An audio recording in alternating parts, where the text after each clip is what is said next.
Is everything finally coming together for Arsenal? Have we finally defeated the ghost of almost? What's up, everybody? Hello and welcome back to the channel. Welcome back to another video on the Cup Chasers. Be sure to smash up the like button on your way in, subscribe to the channel, and of course, I want to know your thoughts on Arsenal's chances this season in the comments section below.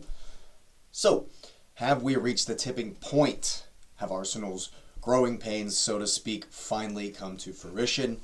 And are we going to defeat this, as we say, ghost of almost?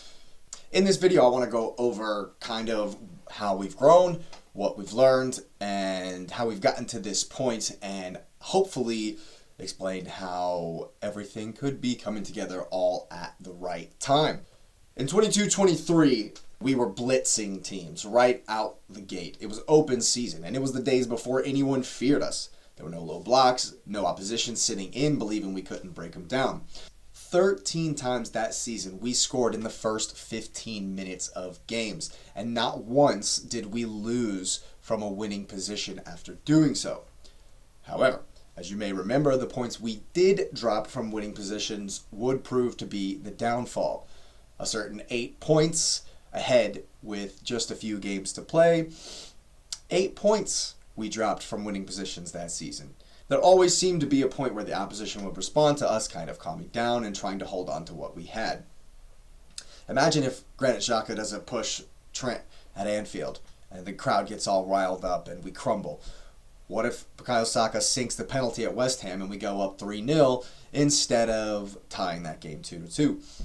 These are the small moments that turn the games, and that season they always seem to have us on the back foot and under pressure. And in the end, the injuries to Partey and Saliba weakened the team in the most important moments. Add in how tired everyone was from all the false starts and trying to defend the leads. And the result was a humiliating exit from Europe that I don't want to speak about, followed by an absolute demolition at the Etihad on my birthday. A scar that has yet to fully heal. But what did we learn? The next season, it was more trying to control all of that chaos. The overcorrection, I would say. Firstly, you could tell that Arteta had it in his mind. He didn't want to repeat what happened the season before. The injuries that plagued us in the previous year, at the end, he attributed to the fast start. At least as what it seemed to be. So, combine those with the low blocks, and here comes the boring Arsenal. And the YouTube videos saying Arteta had the handbrake on. And the mentality shifted to one of grinding out results. Thus, the attack absolutely suffered.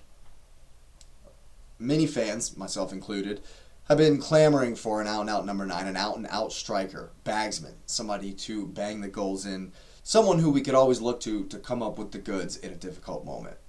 Yes, Bukayo Saka was there, but part of the lockdown, part of the low block strategy was double teaming and even triple teaming our main threat. And even despite this, we still went down the right-hand side far too much, something we would carry into the next season as well. Ultimately, avoiding loss became more important than going for the throat and ensuring the victory. This was no more apparent than how we performed against Minnows, which for me is where the league was lost that year. Sure, we pushed Pep to the final day, but losing to West Ham at home, conceding a dumb goal in the 90th minute to Fulham in the third game of the season at home, these are where the league was lost. The high pressure on games versus teams we should be beating showed the fragile mentality we had. That same mentality shone through in our fear of big teams away from home. We could have beat Bayern Munich that night when Manuel Neuer took out Saka, but we were scared, and Bayern dealt with us. The season ended in heartbreak, of course, but what did we learn? Then came our favorite transfer window. Enter Mikel Merino, Ricardo Calafiori, and David Raya. I don't necessarily want to mention Raheem Sterling and Neto, the loanees, because I don't want my head to explode. But we do have to mention that Calafiori would go down with an injury immediately. And so, just as Timber did. So, not really effective. And then David Raya came in, and it was all about the goalkeeping scandal. Because we all loved Ramsdale. It was the whole saga. It was a bunch of drama that didn't really need to be, and we didn't really understand it at the time. But both of them all three of them, in fact, have turned out to be fantastic signings. And take Mikel Merino, no one even knew who he was when he'd come in. And put it all together at the end of August last year. And it just showed a lack of ambition in a season that would turn out to be an absolute stumble for Pep and the team that haunts our nightmares. In that season, though, it must be said that the defensive partnership of Raya, Big Gab, and Saliba was definitely becoming fortress-like. Our solidity in the back was our only shining light in a season plagued by injuries once again. Yes, injuries happen to every team, every season, and it's an incredibly poor excuse in this particular instance. I have no sympathy whatsoever due to the absolute disaster that was the transfer business. And once again, no number 9, no out-and-out bagsman. Arteta was happy to rotate Kai, Trossard, and Merino up top, hoping to spread the goals around. They didn't. Arsenal games became dross, and no one in the team could beat the low blocks we constantly faced, leading to absolute nothing games, dead games, boring games. And in the end, the thin squad that we should have prepared for was why we didn't challenge Liverpool all the way. Again, no sympathy, only anger, because we did it to ourselves the summer before by letting the window pass us by. It must be said, though, that we gained valuable experience in the Champions League. Not only did we show a mentality that belongs at the top, but we stood up to the kings of the tournament and shocked the world. Out in the quarterfinals the year before, sure. Out in the semis, this. Much needed experience added to the bank. But what did we learn? I've always believed that the best teams approach the games with a whatever you're going to do, we're better than you at it, what do you got mentality. Champions, like Real Madrid, are a perfect example of this because they come to the game just expecting to win, no matter who they're playing against. Okay, you're going to do this today? Fine, we can beat you. This has been evident in Arsenal's play this season. Again, it's not the blitzkrieg and it's not the handbrake. It seems to be that they're tactically working out what the team is in front of us is doing while keeping them at arm's length. This has also been evidenced by how we've upped the levels, upped the quality, upped the urgency in the first 15 minutes of a number of second halves this season. Not least of all Sunderland. Burnley is something as an example of how the game changed based on what Mikel tactically saw in the game. The Palace game is a good example of that as well. And I think that it's clear evidence that we've learned how to game manage. He's taking the games game by game, just trying to beat what's in front of us. And of course, this journey would not be complete without mentioning Nicolas Jover. He was hired in the summer of 2021 as a set-piece coach, and his work has added a lethality to our free kicks envied all across the league. Putting all the reliance on set-piece FC and all that to the side, if you look at the stats of champions and the percentages of their goals that have been free kicks, it's quite high. And so I'm certainly happy with this. But the most important aspect of it is how often we're still facing low blocks. So how do you get a team who sits back with all 11 guys crammed in the box in defense the entire game? Well, obviously you score goals. And so when we win cheap free kicks, like in the Palace game, and dunk on them, they have to come out. Look at the Atletico Madrid game. They were really tough to break down. They were playing really well in the small spaces because we were pressing well in the midfield, but they were winning second balls and able to play the 1-2, the small little passes. Of course, the Spanish team's going to be able to do that. But once we scored a goal, it was open season. They came out a lot more, and we absolutely ripped them apart.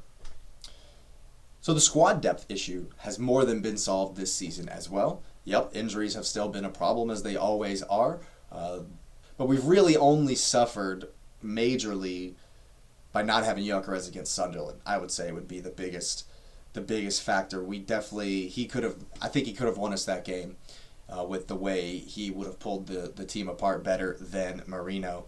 But the fact that Andrea Berta has come in and brought in bodies and quality to the team is and will be invaluable going forward. All that leaves is the mentality. And after the Liverpool loss, I question the mindset. I question our bravery, and I was incredibly critical of Mikel Arteta. But ever since that game, I've been holding my hands up and can only continue to hope that the manager and the team keep proving me wrong. The urgency's been there. The willingness to work for the shirt has been there. The obvious desire to win has been there. Their tireless effort to keep the ball out in defense has been nothing short of inspiring. Just look at what we did against Prague. Up 3-0 in the 94th minute. They get a fast break after winning a second ball, and every single man ran back to get behind it just to conserve the clean sheet. Also, look at the absolute agony on Gabriel's face at the end of the Sunderland game, knowing he should have been better, knowing he should have been stronger against the striker. The mentality is there this season. It's another question answered. So what's going to make me believe? Malcolm Gladwell talks about a tipping point and how small changes compound until suddenly everything flips. But has it? Has everything flipped around? It seems like Arsenal have made a bunch of those small changes. We've answered all the questions. We've answered what did we learn 3 seasons running. Finishing second 3 times in a row seems like a lot of title race experience.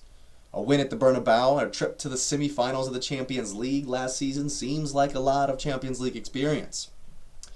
However, the fact remains that actually winning it is the only tangible proof that this group can get over the line.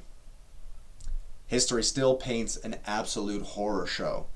No one can inflict PTSD like Pep Guardiola, Man City treble winners, 4P champions, and the unstoppable machine that Erling Haaland is right now. That man still haunts my nightmares. He's never gone 2 seasons without a title, Pep Guardiola. And after they've absolutely wrecked Liverpool at home, the race is well and truly on. The Blue Sharks are already circling. So what's it going to take? I still don't know. If we beat Spurs and then smash Bayern, maybe, and then beat Chelsea, that'll be huge. That will absolutely be huge. But maybe the tipping point isn't a single match day. Maybe it's 1,000 little things. The extra sprint, the cooler heads, the smarter substitutions. It's all going to quietly add up to winning. And when winning becomes the default, maybe we actually can go on that run. But for now, I'll enjoy the run that we're on. I'll enjoy the clear evidence that this team has grown and can continue to grow. And you can tell that the tipping point of their belief has long ago passed. Thanks for watching, everybody. Go ahead and subscribe to the channel if you're new. I really appreciate it, and I appreciate you being here. Go ahead and hit the like button. It definitely helps the channel. Hype it up. Share it with everybody. You know the deal. Once again, I appreciate you being here, and we will see you next time.